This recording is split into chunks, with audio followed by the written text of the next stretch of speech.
শ্বাস নিতে নিতে ঘাড় উপরে তুলুন, কোমরে একটা ভাঁজ হয়ে যাবে, পেটটা ভিতরে নিচের দিকে ঠেলে দিন, আর শ্বাস ছাড়তে ছাড়তে পেট ভিতরে টেনে নিন।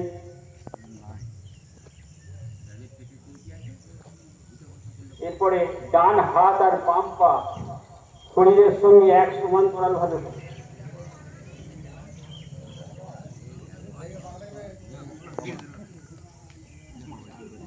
টান টান করুন। অপোজিট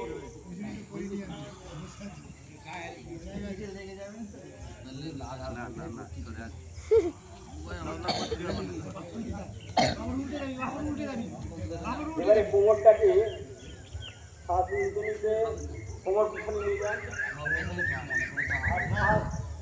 আর